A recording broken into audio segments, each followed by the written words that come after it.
Breaking news. ప్రియుడితో కలిసి భర్తను చంపేసింది ఒక భార్య. ఆ తర్వాత ఒంటరిగా కూర్చొని రాత్రంతా ఫోన్ వీడియోలు చూస్తూ గడిపింది. ఈ ఘటన ఎక్కడ జరిగిందో తెలుసా? గుంటూరు జిల్లాలో ఈ ఘటన చోటు చేసుకుంది. గుంటూరు జిల్లా దుగ్గిరాల మండలం చిలువూరులో ఈ ఘటన జరిగింది. కలకలం రేపుతోంది. మంగళగిరి గ్రామీణ సిఐ వెంకట సుబ్రహ్మణ్యం, దుగ్గిరాల ఎస్ఐ వెంకట రవి ఈ వివరాలు తెలియజేశారు. చిలువూరుకు చెందిన ఉల్లిపాయల వ్యాపారి లోకం శివనాగరాజు 2 రోజుల క్రితం అనుమానాస్పద స్థితిలో చనిపోయాడు. ఆయనకు లక్ష్మీ మాధురితో 2007లో వివాహమైంది. వీరికి 2 మగపిల్లలు కూడా ఉన్నారు. భార్య విజయవాడలో సినిమా హాల్లో టికెట్ కౌంటర్లో పనిచేసేది. ఆ సమయంలో సత్తెనపల్లికి చెందిన గోపితో పరిచయం ఏర్పడింది. అది వివాహేతర సంబంధానికి దారితీసింది. భర్త వ్యాపారాన్ని నామోషిగా భావించిన ఆమె ఆ వ్యాపారం మానిపించేసింది. గోపి హైదరాబాద్లో కారు ట్రావెల్స్ నిర్వహిస్తూ ఉండటంతో అక్కడికి ఉద్యోగానికి పంపించింది. కొంతకాలం తర్వాత నాగరాజు హైదరాబాద్ నుంచి చిరువూరుకు వచ్చేశాడు. దీంతో భార్యాభర్తల మధ్య వివాదాలు ఏర్పడ్డాయి.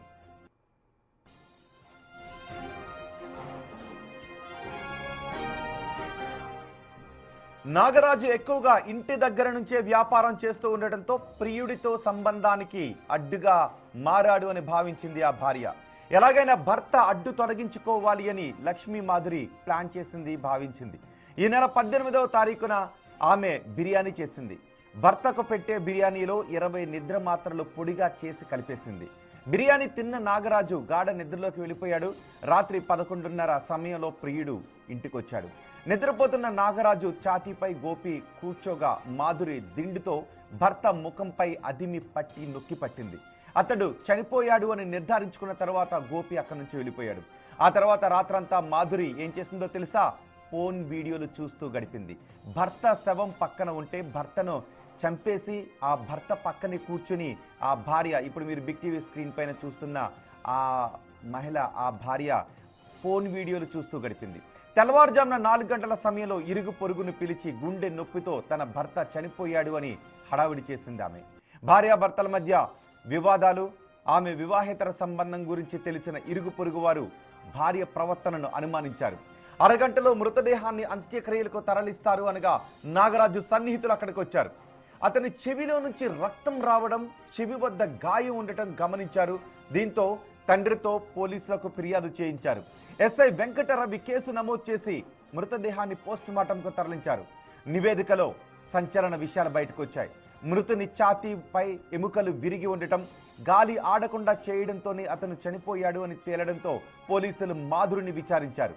దీంతో అసలు విషయాలు బయటకు వచ్చాయి.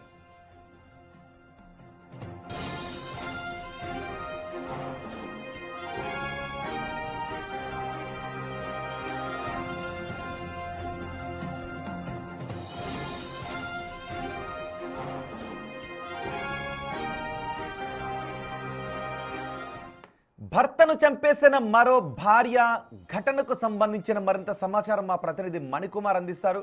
మణికుమార్, ఇప్పటి వరకు ప్రియుడిపై మోజుతో ప్రియుడు పడక సుఖం కోసం చాలా మంది భర్తను చంపేశారు. కానీ ఈ భార్య ఇంకో అడుగు ముందుకేసి భర్తను చంపించడమే కాదు, భర్త శవాన్ని పక్కన పెట్టుకొని రాత్రంతా ఫోన్ వీడియోస్ చూసింది అంటే ఎంత క్రూయల్గా ఉందో, ఆమె ఎంత క్రూరంగా ఉందో అర్థం చేసుకోవచ్చు. ఈ ఘటన గురించి మీ దగ్గర ఉన్న సమాచారం ఏంటి? పోలీసులు ఎటువంటి కేసు నమోదు చేశారు?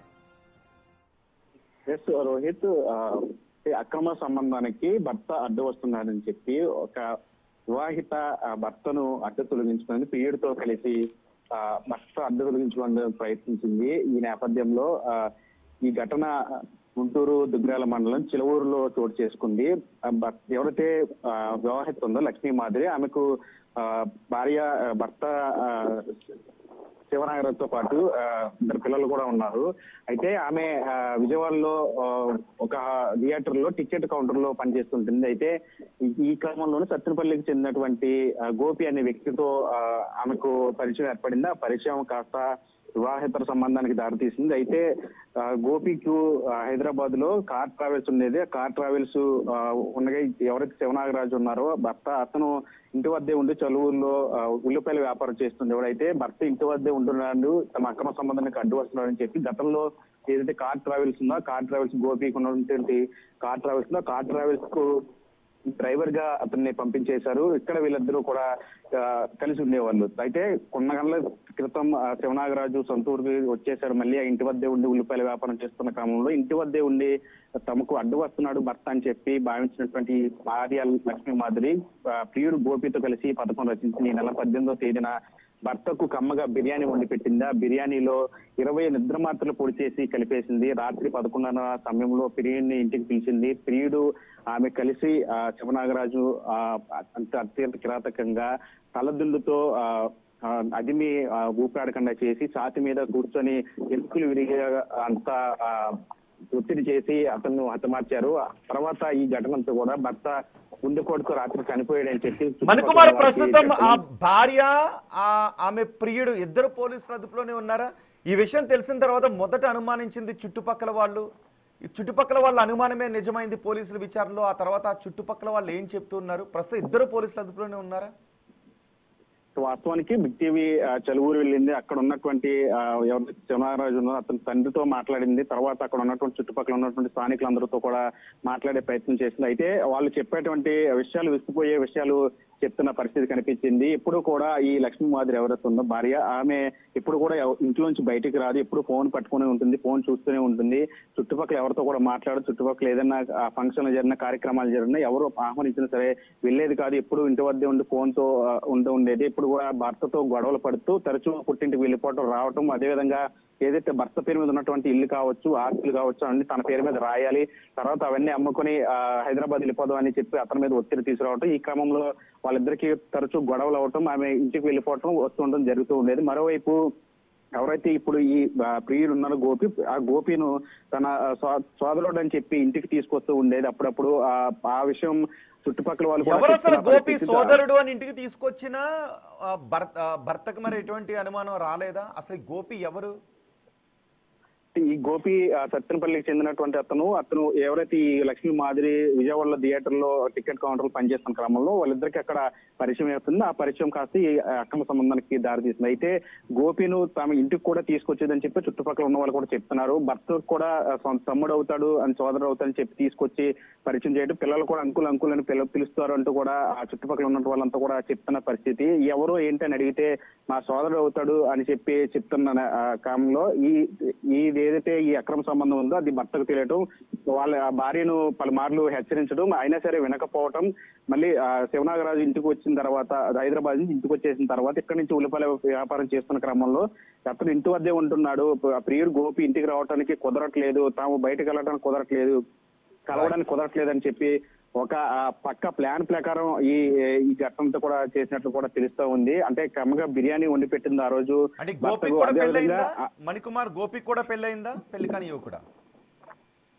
అంటే గోపికి ఆ సమాచారం ఇంకా మనకి పూర్తిగా తెలియాల్సి ఉంది. అయితే ఏదైతే ఈ బిర్యానీ ఉండిందో ఆ బిర్యానీ భర్తకి పెట్టడంతో పాటు మామగారు కూడా బిర్యానీ ఇచ్చిందని చెప్పి ఆయనే స్వయంగా బిగ్ టీవీతో చెప్పారు. ఆ రోజు నేను కూడా ఆ బిర్యానీ తిన్నాను. అయితే నేను ఉదయానికి లేచేసరికి నాకు పిల్లలు వచ్చి తాతయ్య ఇలా జరిగిందని వాళ్ళు చెప్పారని చెప్పి అతను చెప్తున్నాడు. కేవలం భర్తకు వడ్డించినటువంటి బిర్యానీలోనే దాదాపు 20 నిద్రమాత్రలు పొడి చేసి దాంట్లో కలపడం, తర్వాత అతను గాఢ నిద్రలోకి వెళ్ళిన తర్వాత ఈ హత్య చేయటం. మరోవైపు ఆ రాత్రంతా కూడా భర్త శవం పక్కనే ఉండి ఆ పోర్న్ వీడియోలు చూసినట్లు కూడా పోలీసులు గుర్తించారు. అయితే ప్రస్తుతానికి ఈ ఘటన మొత్తం జిల్లా వ్యాప్తం కూడా చర్చనీయాంశం అవుతుంది, కలకలం రేపిందని చెప్పాలి. ప్రస్తుతానికి ఎవరైతే లక్ష్మీ మాధురి అతని ప్రియుడు గోపి కూడా ఇద్దరు కూడా పోలీసులు అదుపులో ఉన్నారు. పోలీసులు కేసు నమోదు చేసి దర్యాప్తు చేసిన పరిస్థితి కనిపిస్తుంది. రోహిత్. రైట్ మణికుమార్, గుంటూరు జిల్లాలో మరో భార్య భర్తను చంపేసింది. ఎంత కిరాతకంగా చంపింది అంటే ప్రియుడిపై మోజుతో ప్రియుడు గోపిని ఇంటికి పిలిపించుకొని భర్తకు బిర్యానీ వండి పెట్టి బిర్యానీలో 20 నిద్ర మాత్రలు వేసి ఆ తర్వాత ప్రియుడిని ఇంటికి పిలిపించి ఆ భర్త గుండెలపై కూర్చోబెట్టి ఊపిరి ఆడకుండా చేసి చంపేసి ప్రియుడు వెళ్ళిపోయిన తర్వాత పోర్న్ వీడియోలు చేసింది ఈ లక్ష్మీ మాధురి. పైగా 2 బిడ్డలు కూడా ఉన్నారు. 2 బిడ్డలు, మంచి భర్త ఉన్నాడు. ఇద్దరిని వదిలేసి ప్రియుడిపై మోజుతో ఇంత ఘాతుకానికి పాల్పడింది. ప్రస్తుతం పోలీసులకు చిక్కి కటకటాలు లెక్క పెడుతుంది.